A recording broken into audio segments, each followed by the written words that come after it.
నాకు నా తల్లిదండ్రుల ఆశీస్సులు ఉండబట్టి ఈ స్థానానికి రాగలిగాను.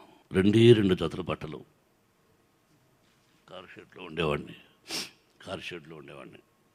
వర్షం వస్తే చినుకులు పడేటివి. 25 రూపాయలు రెంటు కారు షెడ్కి. ఒక కార్నర్లో అలా కూర్చునేవాడిని. ఆ కష్టాల్లో ఒక సంఘటన చెప్పకూడదని ఎందుకులే కొన్ని అని అంటూ ఉంటారు. టాయిలెట్ లేదు, తడికిలు కట్టుకొని టాయిలెట్, స్నానం టెంకాయ మెట్లు కట్టుకొని స్నానం.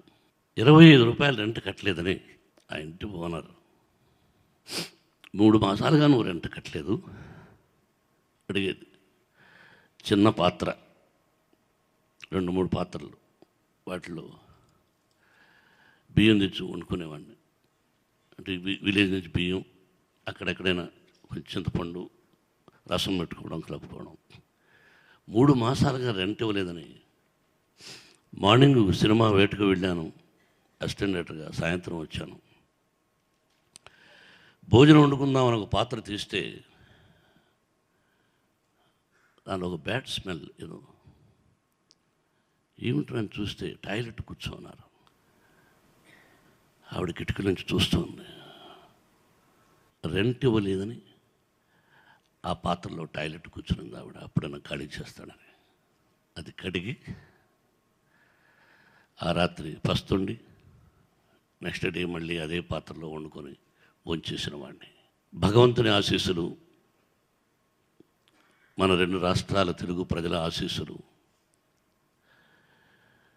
ఎంతోమంది ఆశీస్సులు ఉండబట్టి ఈ విధంగా మనం వేసుకోగలిగాం బట్టలు. సొసైటీ నుంచి వచ్చాం, సొసైటీకి ఏదో చేయాలని. నాన్నగారు టీచర్ కాబట్టి విద్యాలయాలు ప్రారంభించి, అది కూడా అనుకోకుండా జరిగిన సంఘటనలే. ముందు 400 మంది స్టూడెంట్స్తో ప్రారంభమై ఈ రోజున 12,500 మంది విద్యార్థులు మాది అటానమస్ కాలేజీ. కులాలు అనే అసహ్యమైన పదాలు చెప్పకుండా ఎవరి కులాన్ని వాళ్ళు గౌరవించుకోవచ్చు. కానీ కులమతాలకు అతీతంగా 25% ఫ్రీ ఎడ్యుకేషన్ ఇవ్వాలనే సంకల్పంతో ఆ రోజున 1992లో విద్యాలయాలు ప్రారంభించాను. మహానటుడు శివాజీ గణేశన్ గారు ప్రాస్పెక్ట్స్ ఓపెన్ చేశారు.